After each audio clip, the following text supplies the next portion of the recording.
Hello and welcome to Clutter Free, the place you want to be. My name's Jason Dombrow. I'm a professional organizer and owner of Under the Clutter here in Los Angeles, California. Since 2005, I've been helping people just like you get unstuck from their stuff and have a home worth living in. If you're serious about getting decluttered and being clutter-free in 2025, hit that subscribe button. You're not going to want to miss a thing. I am about to tell you my company's motto, that is the foundation as the way to master the art of organizing. It is the way. If you don't understand this, you might as well stop here. But don't be afraid of it. Keep watching. I'm going to get to it in a moment. But I wanted to share something because you might be in one of these places. Since we've been looking at whether you're even willing to organize your home or not and go on this journey with us in 2025, a friend of mine who's been watching the videos, thank you, shared with me this morning because I know him since he lived in LA, very neat and organized person, and he's since moved to New York to pursue other things there. And he divulged to me this morning that he was embarrassed to say that his bed doesn't have sheets and he keeps stuff on it and he has to move it all aside at the end of the night in order to go to bed. And I said, do you feel better now that you said it? And he goes, yes and no. But that's the point. You might have to admit to yourself, one, that it's bothering you and that it really is a problem. And that might not be easy to do. I appreciate that. It also is a very personal process. Of course, if you live in a family, I would recommend doing this process together, but not required. But to be willing to really look at your life and take an inventory, if you will, about what you got, and then determine what you want, and then create a home is the overarching idea. The foundation is the motto.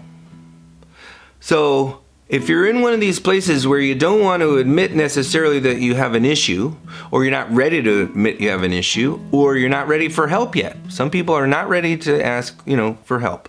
And asking for help in and of itself is a scary thing, so I don't take that lightly when people call me. You're inviting a complete stranger into your home to say, I would do this and change your home. But I look from a set of eyes that I look at your place and try to make it the most functional, productive, and happy place I can for you, because you live in your house.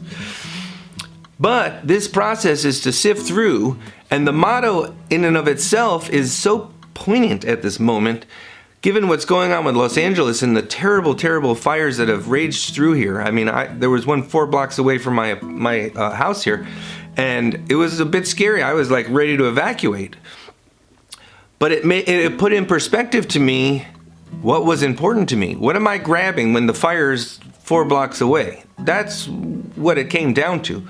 What is important? What do I value so much that I have to pack and take it with me?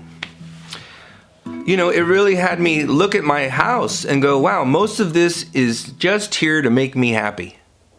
I don't really need it. Most of the pictures on my wall I can reprint. But this motto isn't just about that. It is about the idea that, well, why don't I just say it? The motto that you've been waiting for, that all this is based on, is this. And this is something no one has been willing to tell you in your entire life. Not in your entire life. I mean, maybe when you're out with a friend, perhaps in a joking way. But this is the truth. The stuff in your house, all of it. Everything. Even the bed. Just to prove my point. It comes down to this. You don't need it. You never have. And you never will. Now, why do I say that? Because the need and the attachment to your stuff, to the things in your home, come from you attaching yourself to it. Oh, this was my grandmother's, this was my grandfather's, this was my mother's, this was my father's, this makes me so happy on Sunday, this makes me happy on Tuesday, this is my, my wine glass in the evening, this is, whatever it is, there are things that you attach an emotion to, whether it be love, hate, or some other kind of thing, because there are things like, this is my mother, and you throw it away because you didn't like your mother, so we're about to go deep, and it's a very, very personal process. It's a very sometimes emotional process, and you might not be ready for that, and you might be, and I hope you are. But I don't take lightly that this does take something. It is it's an active journey that to master the art of organizing you're on, and it starts with knowing you don't need any of it. I mean, truth be told, in the end, you can't take any of it with you. In fact, someone else is going to have to deal with it when you're gone. So why not, while the time you have here on Earth, live in a place that really is enjoyable, that really is a reflection of who you are. But we're not up to creating yet. We have many steps in between. The design of your home is miles from here. And it might already be there, but there's a couple steps we got to go to kind of sift out all the clutter. And I want to mention something. When I say clutter free, I don't mean a minimalist lifestyle. Some people, that is clutter free, living in a minimalist lifestyle. I'm talking about living with nothing less than things you love, use, and need. Like a bed. You don't need a bed, but it's nice to have. It's more comforting, isn't it? So, you might want a bed.